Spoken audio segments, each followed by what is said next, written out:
Hello and welcome to Himveda physiotherapy. मैं doctor Anand S Kumar, physiotherapist, Himveda physiotherapy से। आज का टॉपिक है फ्रोजन शोल्डर, जिसे स्टिफ शोल्डर भी बोलते हैं, पेरिथ्राइटिस भी बोलते हैं, और ये बहुत ही कॉमन है आज के समय में। फीमेल्स में ज़्यादा होता है। इटियोलॉजी मतलब इसके कॉजेज अननोन होते हैं, इडियोपैथिक होते हैं। पेशेंट जब भी इस तकलीफ़ में आता है तो काफ़ी ज़्यादा उसको तकलीफ़ें इस मामले में स्टार्ट हो जाती है, क्योंकि उसका सॉल्यूशन बहुत जल्दी नहीं मिलता, बहुत लेट मिलता है। इसके लिए बहुत ज़रूरी है फिजियोथेरेपिस्ट को कि समझाए कि ये क्या बीमारी है और ये किस तरह से रिजॉल्व होगा। आज दोनों तरह के एक्सरसाइजेज हम डिस्कस करने वाले हैं। फिजियोथेरेपिस्ट क्या करता है और फिजियोथेरेपिस्ट के अलावे पेशेंट को घर में क्या क्या करने चाहिए और क्या क्या नहीं करने चाहिए।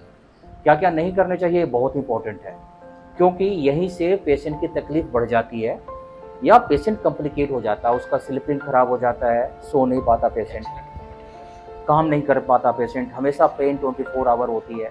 तो क्या कुछ ऐसा करें जिसके कारण से पेशेंट का जो पेन है, जो उसका स्लीपिंग पोस्चर है, जो उसकी एंजाइटी है, ये कंट्रोल में आ जाए। बहुत ही अच्छे और यूनिक टेक्निक हैं फिजियोथेरेपिस्ट के पास में, जहाँ पर कि आप within 3 days to 5 days में रिजल्ट ले लेते हैं। ठीक होना एक लंबा प्रोसेस हो सकता है। पेन का होना एक अलग ही कॉम्प्लिकेशन होती है ऐसे पेशेंट में, क्योंकि पेन इतनी ज़्यादा होती है। स्टेज A1 क्या होता है कि आपको माइल्ड टू मॉडरेट स्टिफनेस आएगी, हल्की सी पेन होगी। और वो पेन कहाँ पर होगा? आपके या तो डेल्टोइड एरिया में होगा, या शोल्डर टिप पर होगा, या फिर सर्वाइकल एरिया में होगी, या बाजू में नीचे रेडिएट करता है। तो उसको कभी कभार सर्वाइकल सोच करके हम छोड़ देते हैं, लेकिन वो स्टार्टिंग पॉइंट हो सकता है आपके फ्रोजन शोल्डर का, पेरिथ्राइटिस का। पेरिथ्राइटिस में होता क्या है कि आपके जो जॉइंट हैं उसमें लुब्रिकेशन जो है, सैनिवल फ्लूइड है, उसकी विस्कोसिटी चेंज हो जाती है। जॉइंट कैप्सूल है वो टाइट हो जाता है। जॉइंट कैप्सूल क्या होता है? एक स्ट्रक्चर है जिसके अंदर में सैनिवल फ्लूइड ट्रैप रहती है, अंदर बंद रहती है, वो बाहर नहीं निकलता। इसको कैप्सूल बोलते हैं। बहुत ही टफ स्ट्रक्चर होती है, बहुत ही मजबूत स्ट्रक्चर होती है, जो शोल्डर जॉइंट को सपोर्ट भी करता है। उसी के पास में एक स्ट्रक्चर होता है जिसको बोलते हैं rotator cuff. Rotator cuff muscles में ही प्रॉब्लम आती है बेसिकली फ्रोजन शोल्डर वाले पेशेंट में, जिसके कारण से वो हाथ पीछे नहीं कर पाता, हाथ ऊपर नहीं कर पाता, और हाथ पीछे गर्दन के पीछे नहीं ले जाता। देखो, ए मूवमेंट, इसको बोलते हैं external rotation of humerus, a internal rotation. Patient internally अंदर भी नहीं कर पाता और पेशेंट बाहर भी नहीं कर पाता। इसका मतलब है ए मूवमेंट जो है ना, ये मूवमेंट पेशेंट की खराब हो गई है। पेशेंट भी इस बात को ध्यान दें कि जिस मूवमेंट में आपको शार्प पेन हो, उस मूवमेंट को आप रिपीट ना करें बार बार। थेरेपिस्ट के लिए क्या होता है, इसी मसल्स को रिलीज करना होता है। आप बहुत कुछ ना करें। ये स्टेज 1 की बात बता रहा हूँ, अब ये स्टेज 2 और स्टेज 3 आनी है। ये स्टेज 1 में इतना ही करते हैं कि आप मसल्स को स्ट्रेच करें, माइल्ड अल्ट्रासोनिक दें, IFT या टेंस लगाएं। घर के लिए उसको हॉट वाटर फॉर्मेटेशन बताएं, 2 से 3 बार मलहम लगाएं। साथ में राइट साइड में वजन देकर ना सोए। सबसे ज़्यादा प्रॉब्लम यहीं पर बढ़ जाती है कि पेशेंट को दर्द होता है तो दबाव देकर के सोना या बैठना उसको अच्छा लगता है, जो आपकी प्रॉब्लम को बढ़ा देता है। अगर आप डायबिटिक हैं तो बी केयरफुल, क्योंकि आपकी हीलिंग पावर कम है, तो आपको अपनी हीलिंग पावर पर ध्यान देना है। प्लस आपको इंजरी में नहीं डालना है। आपको थायराइड है तभी आपकी बॉडी की हीलिंग पावर कम हो गई है, तभी आपको ध्यान देना है, अपने वजन को कंट्रोल करना है, क्योंकि थायराइड का मतलब ही आधी पॉपुलेशन ये मान के चलती है कि भाई हम मोटे हो रहे हैं। कुछ लोग ऐसे भी होते हैं, उसका एक टाइप ये भी है जिसमें पतले हो जाते हैं। आपको हाइपरटेंशन है, बीपी की प्रॉब्लम है, स्पाइन की दूसरी प्रॉब्लम है, साथ में सर्वाइकल है, इसका ख्याल रखेंगे।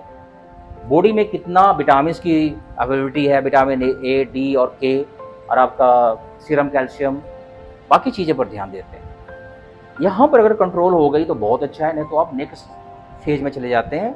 आप सेकंड स्टेज में चले गए, जहाँ पर कि आपकी तकलीफें बढ़ गई, मूवमेंट रिस्ट्रिक्शन स्टार्ट हो गया, पेन बहुत ज़्यादा बढ़ गई। पेन इतनी बढ़ गई कि छूने से भी दर्द है। हमारे पास में जो पेशेंट आते हैं, ऐसे आते हैं जिनको छूने से भी तकलीफ होता है, ऐसे मैं टच भी करता हूँ तब भी उनको दर्द होता है। इवन कि पेशेंट कभी कभी बोलता है कि कपड़े लगते हैं। जैसे पेशेंट अभी जो गया है, इनको तकलीफ यही है कि फ्रैक्चर के बाद इनकी फ्रोजन शोल्डर हो गई है, और फ्रैक्चर का जो सिस्टम इन्होंने अपनाया है, मेरे ही टीचर ने किया हुआ है, पीजिया के किसी डॉक्टर ने किया हुआ है, लेकिन उन्होंने 2 महीने तक पेशेंट को बिल्कुल इमोबाइल कर दिया, मतलब उन्होंने स्ट्रैपिंग करके रख दी। अब 2 महीने में फ्रैक्चर तो जुड़ गया, लेकिन जॉइंट की हालत बहुत ख़राब है। अब इस पेशेंट की मोबिलाइजेशन और जॉइंट को रिगेन करने का फुल ROM का जिम्मेवारी हमारी है। हम लगभग उसमें 20% सक्सेसफुल हो चुके हैं 2 ही दिन में, दूसरा दिन या थर्ड डे है, पेशेंट ठीक हो जाएगा। लेकिन ये स्टेज ना आए फ्रोजन शोल्डर का तो बेहतर है, तो उसके लिए तरीके बहुत होते हैं। ये तो स्पेशल तरीका है कि इनका फ्रैक्चर के बाद ये हुआ है। कॉमनली फ्रोजन शोल्डर इडियोपैथिक होती है, पता नहीं चलता कि उसको कैसे हो गया। सेकंड फेज में अगर आ जाते हैं तो आपकी तकलीफ बहुत ज़्यादा बढ़ जाती है। इस तकलीफ को कम करने का तरीका क्या है कि एक तो आप अनवांटेड मूवमेंट ना करें, मतलब है जो आपको बताया जाता है थेरेपिस्ट के द्वारा, क्योंकि आप इस स्टेज में आप खुद कुछ नहीं कर सकते, आपको इसके लिए थेरेपी लेनी ही पड़ेगी। यहाँ पर एक चीज़ का ख्याल और रखें कि आप किसी भी क्वाक से, जिसको रोड साइड वाले डॉक्टर बोलते हैं, उससे कुछ ना करवाएं, जिसको जोर लगा देता है या झटके दे देता है या बोलता है मैं मन के सीधा कर देता हूँ, मैं जॉइंट को मैं फिट कर देता हूँ। ऐसे लोगों से ट्रीटमेंट ना करें, क्योंकि यहाँ पर इंजरी होने के चांसेस बढ़ जाते हैं, क्योंकि स्टिफनेस इतनी ज़्यादा होती है और सामने वाला ना आपको काफ़ी ज़ोरों से हिलाता है। इसमें एक टेक्निक भी है, उसका बोलते हैं मैकलेन टेक्निक। उसमें हम भी वाइब्रेशन दे करके ना मसल्स को मूव करते हैं, लेकिन वो एक स्टेज आती है तब करते हैं, सब में नहीं करते, हर किसी में नहीं करते। इस स्टेज में आप थेरेपिस्ट के पास में जाते हैं, क्योंकि आपका ये अब ठीक नहीं होने वाला घर में, तब तक आप परेशान भी हो गए होते हैं। तो थेरेपिस्ट क्या क्या करता है ये बहुत ज़रूरी है। थेरेपिस्ट सबसे पहले ये चेक करता है कि आपकी मूवमेंट कितनी है, जैसे कि ये मूवमेंट चेक करेंगे, ये मूवमेंट चेक करते हैं, ये मूवमेंट चेक करते हैं कि आपकी ये कितनी है। जैसे ये मूवमेंट आपकी बहुत अच्छी नहीं है, ये 45 डिग्री नहीं है और यहाँ तक नहीं आ रही है, हाथ आपका पीछे नहीं जा रहा, हाथ आपका यहाँ नहीं जा रहा, उठा नहीं पा रहे, इसका मतलब है कि आपकी जॉइंट कैप्सूल काफ़ी ज़्यादा टाइट है, मसल्स भी आपके टाइटनेस में चले गए हैं। इसको रिलीज करने का तरीका हमें अब निकालना पड़ेगा। तो बहुत अच्छे तरीके हैं, 5 ऐसे पॉइंट्स हैं जिसको हम ख्याल में रखते हैं। इसमें तो सबसे पहले एग्जामिनेशन करने के बाद मसल पावर चेक कर लिया हमने, मूवमेंट चेक कर लिया, कितना ROM है, जॉइंट रेंज ऑफ मोशन है। अभी उसको बढ़ाने का तरीका निकालते हैं। इसमें कैप्सुलर टाइटनेस को भी देखते हैं, इसको जिसे बोलते हैं एंड फील। कैप्सुलर टाइटनेस बहुत ज़रूरी है, क्योंकि कैप्सूल के बहुत सारे पार्ट्स हैं। तो एंटीरियर साइड में टाइटनेस है, पोस्टीरियर साइड में टाइटनेस है, सिफेलिक साइड में टाइटनेस है या टोटल साइड में टाइटनेस है। ये सारे चीज़ें चेक करने के बाद जिस भी एरिया में टाइटनेस होती है, हम उस कैप्सूल वाले एरिया को स्ट्रेच देते हैं with the help of glide. Patient के लिए क्या ज़रूरी है? पेशेंट के लिए ज़रूरी है कि वो जो मूवमेंट हम करवाते हैं आपको, उसको आप कोशिश करें रिपीट करने की within the limit of pain. Patient का इतना ही काम है, पेशेंट को काम कर ही नहीं सकता, वो मूवमेंट संभव नहीं है, ये फिजियोथेरेपिस्ट के लिए ज़रूरी है। पेशेंट सबसे पहले ऐसे स्टेज में क्या करेगा, सेक लेगा, हीट लेगा, उसके बाद पेंडुलर एक्सरसाइजेज करेगा। पेंडुलर एक्सरसाइजेज में सबसे अच्छे से एक्सरसाइजेज होते हैं, जैसे ये कर लिया हमने 50, फिर उसके बाद हमने ये कर लिया 50। इसमें कभी भी जोर नहीं लगाते, स्विंगिंग मूवमेंट करते हैं। फिर उसके बाद रोटेटरी मूवमेंट कर लिया, रोटेट कर दिया क्लॉकवाइज, फिर उसके बाद एंटी क्लॉकवाइज कर दिया, फिर उसके बाद रिलैक्स हो गए, फिर उसके बाद शोल्डर मूवमेंट कर दी, क्योंकि शोल्डर जॉइंट से जुड़े हुए जितने भी मसल्स हैं, बोन्स हैं, सबको मोबिलाइज करते हैं।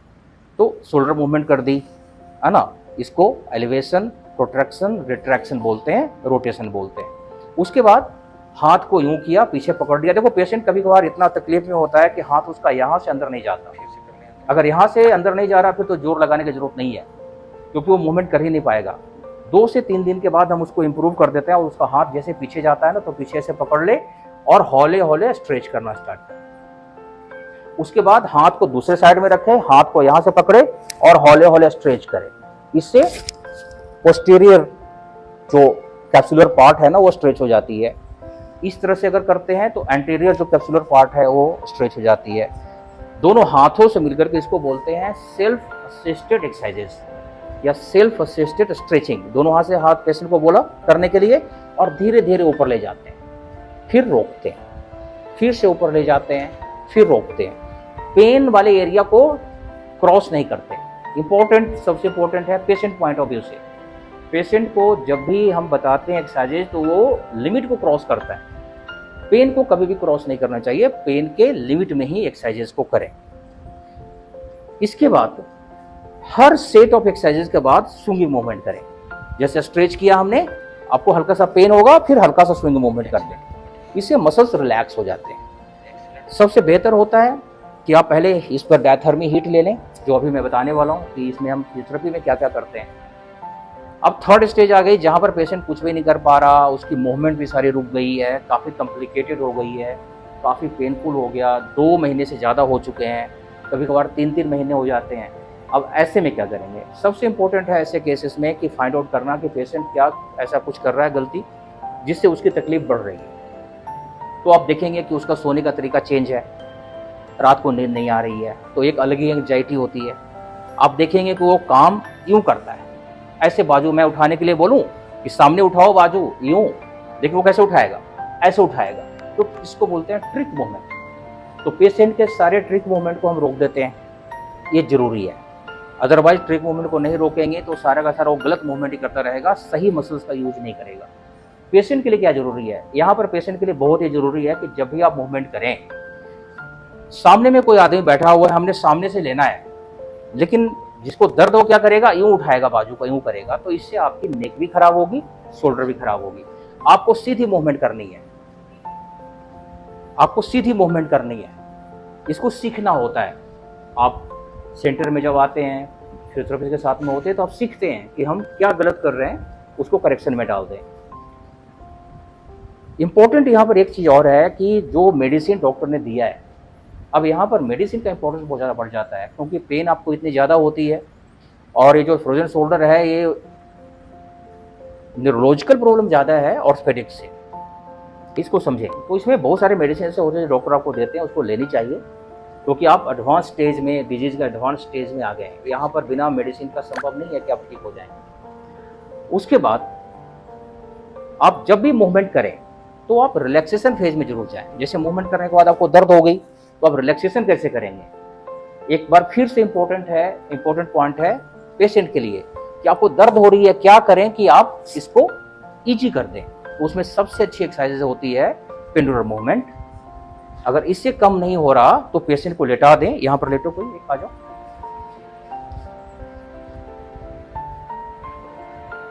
इस पूरे पार्ट को सपोर्ट में डाल दें, इस पूरे पार्ट को ऐसे सपोर्ट में डाल दें और यहां से पकड़ करके हौले से स्ट्रेचिंग एक्सरसाइजेस करवा दें, ग्लाइडिंग दे दें। ये ग्लाइडिंग मूवमेंट है, हाँ, इसको ग्लाइडिंग मूवमेंट बोलते हैं ये, है ना।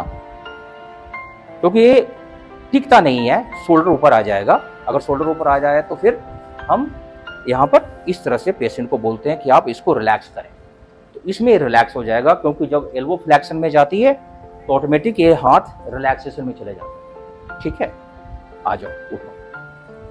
अब इसके बाद पेशेंट के लिए एक इम्पोर्टेंट और क्या है, पेशेंट से हम हिस्ट्री लेते हैं, पूछ लेते हैं कि भाई आप रात में कितने समय, पेशेंट क्या बोलता है कि मैं बार बार रात में मुझे नींद खुल जाती है दर्द के कारण से।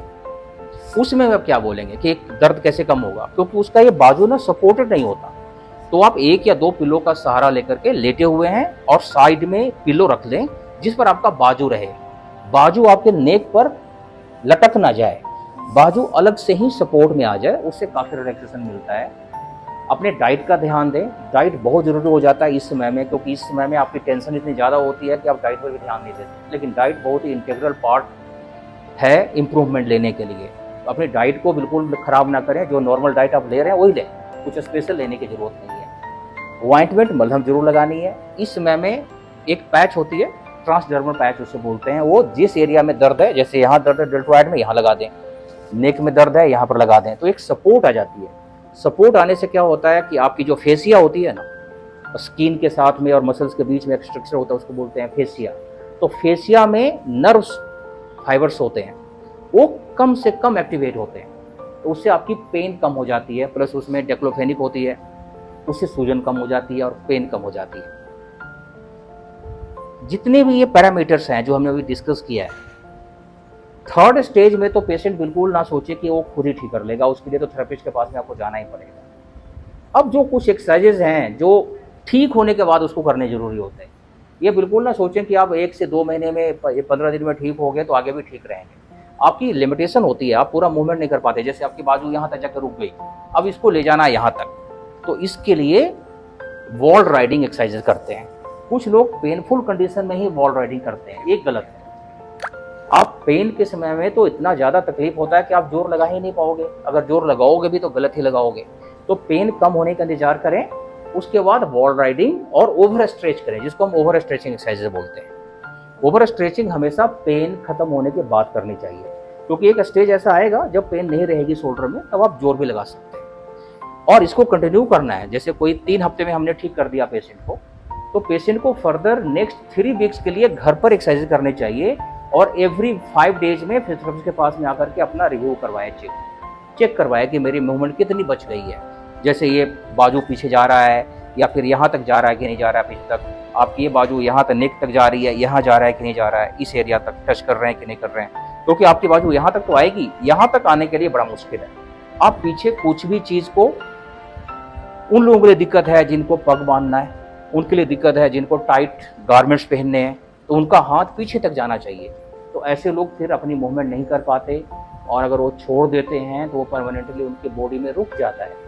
That is very dangerous. ये नहीं होना चाहिए, ये अच्छा भी नहीं है एक पेशेंट के लिए, क्योंकि आपके 50-60 साल के बाद तकलीफ अगर दोबारा होती है, क्योंकि फ्रोजन शोल्डर को रिकरेंस के भी चांसेस बहुत ज़्यादा होते हैं। कुछ लोगों को तो मैंने देखा है कि हर साल एक बार हो जाता है, 2-3 महीने में ठीक हो जाते हैं, फिर से अगले साल फिर से हो गया। तो वो अपना हार्मोनल चेंज जरूर, जो चेंजेस आते हैं बॉडी में, उसका टेस्ट जरूर करवाएं। फीमेल है तो गायनेकोलॉजिस्ट से मिलें, और अगर मेल है तो किसी भी इंटरनल मेडिसिन के डॉक्टर से, या फिर लीवर पेनक्रियाज, जो इंटरनल मेडिसिन के डॉक्टर में अलग अलग डिपार्टमेंट होता है, उनसे मिलें, जिसको इंटरनल मेडिसिन के डॉक्टर बोलते हैं। उनसे मिल करके आप इन चीज़ों को रूल आउट करवा सकते हैं कि मेरे बॉडी में क्या चेंजेस चल रहे हैं, कि हर साल ये हो रहा है। स्टेरॉयड एक अच्छा ऑप्शन होता है जब आप नहीं ठीक होते, तो आप स्टेरॉयड लें। स्टेरॉयड लेने के बाद, या फिर प्लाज्मा प्रोटीन आजकल देते हैं, उसके बाद बहुत सारे डॉक्टर्स बोलते हैं कि अब तुम ठीक हो और ठीक हो जाओगे। ये गलती पेशेंट ना करे, उसके तुरंत नेक्स्ट डे से ही फिजियोथेरेपी स्टार्ट कर दे 6 हफ्ते के लिए, क्योंकि वो प्लाज्मा प्रोटीन या फिर जो स्टेरॉयडल इंजेक्शन देते हैं, उसका मेन काम होता है आपके इस एरिया के वायबिलिटी को बढ़ा देना। उस समय में आपका मूवमेंट नहीं बढ़ेगा, पेन तो कम हो जाएगी, लेकिन आपका मूवमेंट रिगेन नहीं होगा। मूवमेंट को रिगेन नहीं करोगे तो फर्दर आपके पेन कम होने के बाद भी आप कोई काम नहीं कर पाओगे, क्योंकि वहाँ तक बाजू आपकी जाएगी ही नहीं। अगर आप 60 प्लस में हैं तो आपके लिए तो मैंडेटरी होगी फिजियोथेरेपी। तो आप अपने डॉक्टर को बोलें कि मेरा फिजियोथेरेपिस्ट है जो बोल रहा है कि भाई इसको हम मोबिलाइज करना चाहते हैं और मूवमेंट को रिगेन करना चाहते हैं। तो मैक्सिमम टाइम तो ये होता है कि डॉक्टर आपको ना नहीं बोलता, क्योंकि वो भी सेफ रहना चाहता है कि मैं अब सेफ रहूं और अब मेरा पेशेंट भी ठीक हो जाए। लेकिन ठीक होना एक होलिस्टिक अप्रोच है। होलिस्टिक का मतलब है उसमें 2-3 डॉक्टर इन्वॉल्व हैं, सबकी जिम्मेदारी है कि उसको ठीक करने में हेल्प करें। क्योंकि डॉक्टर तो ऐसे किसी पेशेंट को 10 मिनट के लिए देखता है, जो दूसरे डॉक्टर हम हैं, फिजियोथेरेपिस्ट हैं, ये पेशेंट को घंटे घंटे देखते हैं। तो हमारी जिम्मेदारी बढ़ जाती है, हमें असेसमेंट भी अच्छी मिल जाती है कि रोज़ क्या इंप्रूवमेंट हो रही है। तो पेशेंट को थेरेपिस्ट के पास में, फिजियोथेरेपिस्ट के पास में ज़रूर जाने चाहिए। और जब भी किसी फिजियोथेरेपिस्ट के पास में जाएँ तो पहले देख कर जाएँ कि कौन है, कहाँ से डिग्री किया हुआ है, ऑथेंटिक है भी कि नहीं है, सही इसका प्रैक्टिस है भी कि नहीं है, या फिर कोई गलत प्रैक्टिस करता है। क्योंकि आज के समय में जाएंगे आप फिजियोथेरेपिस्ट के पास में और कुछ नई नई चीज़ें आप पर वो डालना स्टार्ट कर देगा, और वहाँ से आपकी तकलीफ बढ़ जाती है। तो बिल्कुल उसको ना कर दें। आप फिजियोथेरेपिस्ट के पास में जा रहे हैं तो फिजियोथेरेपी के ही सेशन लें। आपको लुभावने जो चीज़ें अच्छी लगती है उसमें आपका जो आपका हेल्थ है बहुत ख़राब हो सकता है, और ख़राब हो जाता है लोगों का। इसका ख्याल रखें। कुछ खास एक्सरसाइजेज हैं जो आपको मैं बता रहा हूँ अपने फिजियोथेरेपिस्ट पर। जो फिजियोथेरेपिस्ट क्या करते हैं, क्यों हम जब किसी पेशेंट को देखते हैं तो इम्प्रूवमेंट बहुत तेज़ी से स्टार्ट होती है। हम विदिन 5 to 10 डेज में पेशेंट को लगभग 80% ठीक कर देते हैं। अभी मैं दिखाता हूँ कि क्या क्या टेक्निक है वो हम करते हैं। उससे पहले हम पेशेंट को इस तरह से ना ग्लाइडिंग मूवमेंट देते हैं, है ना, ताकि ये जो स्ट्रक्चर है ये लूज हो जाए। एक मैंने बताया ना आपको ना, मेकलैंड जो है उसमें हम ना वाइब्रेशन यूँ देते हैं और धीरे धीरे अबडक्शन को बढ़ाते हैं। इस तरह से बढ़ाते हैं, है ना। जैसे जैसे ऊपर जाएगा हाथ जो है ना इस तरह से पोजीशन में आएगी, ऐसे चेंज होगा। इस तरह से आते हैं, यहाँ तक आ गए, है ना। उसके बाद हम क्या करते हैं, ग्लाइड देते हैं। जैसे इसको up and down, up and down, ऊपर ये कर साथ साथ में इसकी स्ट्रेचिंग भी करते हैं। साथ साथ में इसकी स्ट्रेचिंग भी करते हैं। उठकर बैठ जाओ ना, नेक आइसोमेट्रिक भी करते हैं, क्योंकि नेक के भी मसल्स, बहुत सारे मसल्स वहाँ जुड़े होते हैं, ये भी करना बहुत ज़रूरी है। इससे भी काफ़ी आराम मिलता है, क्योंकि शोल्डर ना नेक पर तरफ में चले जाओ, यस। इस तरह से हम धीरे धीरे ऊपर जाते हैं, फिर वापस आते हैं। हाँ, चाहे तो 1 बाय 1 करके वापस आए, या फिर हाथ को स्लाइड करके नीचे की तरफ लाएं, स्लाइड करते ऊपर ले जाएं। ये सारा का सारा प्रोसेस है जिसको फिजियोथेरेपिस्ट अपने फिजियोथेरेपी सेशन में पेशेंट के ऊपर में करता है, और बहुत अच्छी रिकवरी हो जाती है। कुछ मशीनें का यूज इसमें बहुत ज़्यादा है, जैसे टेंस है, IFT है, जैसे हमारे पास में मशीन है ना, इस मशीन का यूज करते हैं, ठीक है ना। वो मोबिलाइजर दीजिए, ये हमारे पास में एक मोबिलाइजर होता है, इससे मसल्स की जो टाइटनेस होती है हम कम कर देते हैं ना, फाइब्रोसिस कम कर देते हैं, है ना। अल्ट्रासोनिक है, डीप हीट है, शॉर्ट वेव है, माइक्रोवेव है, इसका यूज करते हैं। और इन चीज़ों का यूज करने के बाद पेशेंट बहुत ही तेज़ी से रिकवर करता है। मैं मान कर चलता हूँ कि अगर कितने भी कॉम्प्लिकेटेड केस हो तो हमें पेशेंट को 5 डेज to 15 डेज में ठीक कर देना चाहिए, ठीक है। सो